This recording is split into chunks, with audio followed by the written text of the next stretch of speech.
Assalamualaikum warahmatullahi wabarakatuh. Hai semuanya, perkenalkan nama saya Yuli Dewanda, mahasiswa dari Universitas Bengkulu, Fakultas Ekonomi dan Bisnis, jurusan Ekonomi Pembangunan. Di sini saya akan menjawab beberapa pertanyaan tentang teori perdagangan klasik.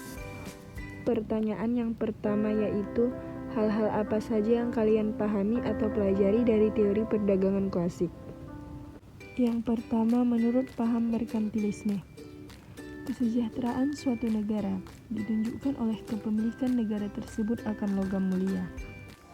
Jadi semakin banyak logam mulia di suatu negara, makin sejahtera dan kuatlah negara tersebut.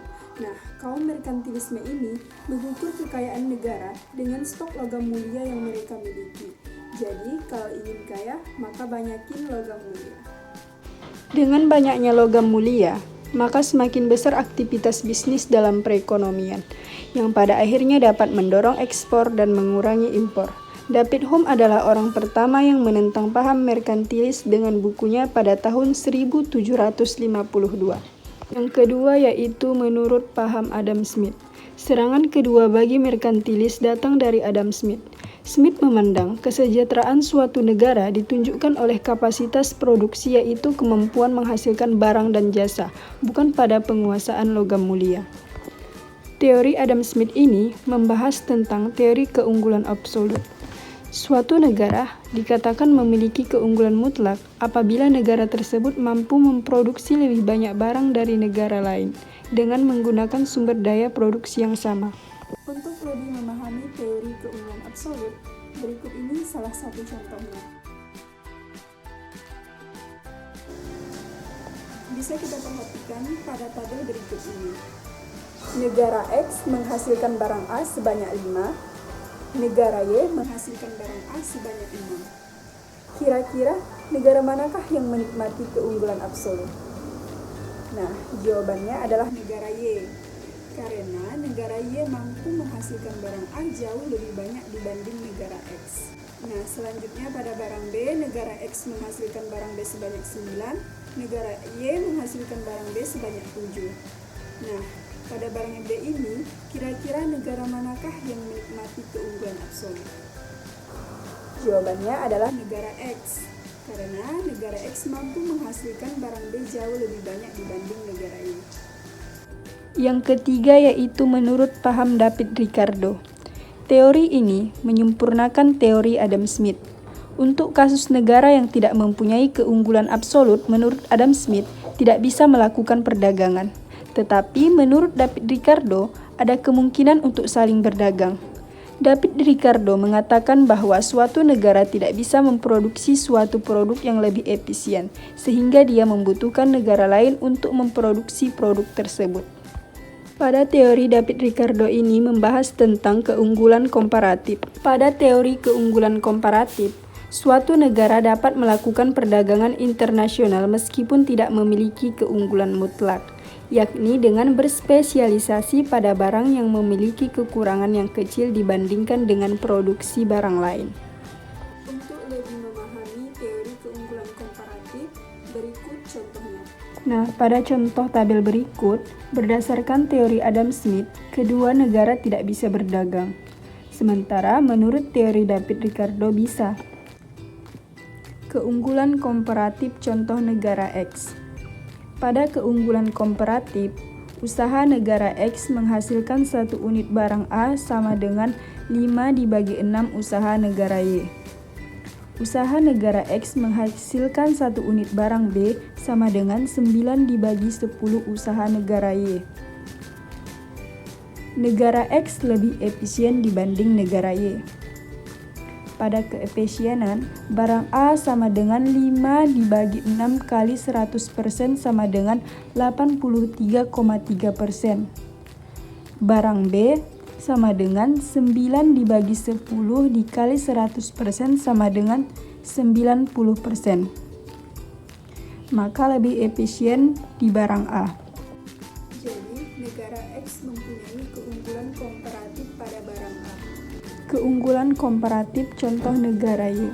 Dalam keunggulan komparatif, usaha negara Y menghasilkan 1 unit barang A sama dengan 6 dibagi 5 usaha negara X. Usaha negara Y menghasilkan 1 unit barang B sama dengan 10 dibagi 9 usaha negara X. Negara Y kurang efisien dibanding negara X. Dalam efisiensi, barang A sama dengan 6 dibagi 5 kali 100% sama dengan 120%. Barang B sama dengan 10 dibagi 9 dikali 100% sama dengan 110%. Negara Y kurang efisien. Jadi, negara Y mempunyai keunggulan komparatif pada barang B. Soal yang kedua, mengapa Indonesia belum bisa menjadi negara maju? Padahal kekayaan sumber daya alam yang dimiliki Indonesia sangat melimpah. Contohnya emas, kaitkan dengan teori merkantilisme. Jawabannya, karena Indonesia belum bisa mengelola sepenuhnya hasil kekayaan alam yang ada. Hal tersebut terjadi karena sumber daya manusia di Indonesia masih kurang. Bahkan teknologi pun Indonesia masih bergantung kepada luar negeri. Sehingga Indonesia belum bisa memproduksi atau mengelola sumber daya yang sebenarnya sudah dimiliki oleh Indonesia seperti emas. Padahal Indonesia adalah salah satu negara penghasil emas. Jika hal ini dikaitkan dengan teori merkantilisme, negara-negara luar yang melihat potensi sumber daya yang ada di Indonesia akan tertarik untuk mengambilnya, sehingga datanglah para penjajah koloni ke Indonesia untuk mengambil sumber daya tersebut. Sehingga negara luar mendapatkan banyak sumber daya, sedangkan negara Indonesia tidak mendapatkan manfaatnya dari sumber daya yang dimiliki. Pertanyaan yang ketiga, mengapa David Hume mengatakan bahwa akumulasi emas menyebabkan daya saing suatu negara menjadi turun? Mengapa?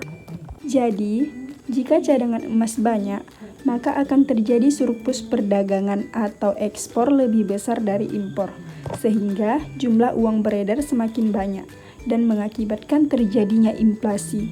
Jika inflasi meningkat, maka harga dan upah akan semakin tinggi. Dampaknya daya saing akan turun. Nah, karena daya saing turun akibat inflasi, maka harga barang-barang akan naik. Otomatis faktor produksi juga akan naik, sehingga biaya untuk menghasilkan produk-produk dalam negeri semakin meningkat. Maka harga barang akhir yang dihasilkan pun akan meningkat, sehingga daya saing terhadap produk tersebut pun berkurang. Pertanyaan yang keempat, apakah perbedaan mendasar mengenai teori keunggulan mutlak dan keunggulan komparatif? Jelaskan secara detail dengan contoh yang kalian pahami. Teori keunggulan absolut. Teori ini dipopulerkan oleh Adam Smith. Dalam teori ini dinyatakan bahwa suatu negara dikatakan memiliki keunggulan mutlak atau absolut apabila negara tersebut mampu memproduksi lebih banyak barang dari negara lain dengan menggunakan sumber daya produksi yang sama. Dengan keunggulan itu, mereka akan memperoleh keuntungan dalam perdagangan internasional. Teori keunggulan komparatif. Teori ini dipopulerkan oleh David Ricardo. Dalam teori ini dinyatakan bahwa suatu negara dapat melakukan perdagangan internasional meskipun tidak memiliki keunggulan mutlak, yakni dengan berspesialisasi pada barang yang memiliki kekurangan yang kecil dibandingkan dengan produksi barang lain. Berikut ini contoh teori keunggulan absolut. Bisa kita perhatikan pada tabel berikut ini, negara Amerika Serikat mempunyai keunggulan absolut pada sendal. Karena negara Amerika Serikat menghasilkan sendal lebih banyak daripada negara Inggris. Sedangkan negara Inggris mempunyai keunggulan absolut pada sepatu, karena negara Inggris mampu menghasilkan sepatu lebih banyak daripada negara Amerika Serikat. Dalam spesialisasi, negara Amerika Serikat spesialisasi pada sendal, negara Inggris spesialisasi pada sepatu. Dalam perdagangan, negara Amerika Serikat mengekspor sendal ke negara Inggris, sedangkan negara Inggris mengekspor sepatu ke negara Amerika Serikat. Berikut contoh teori keunggulan komparatif.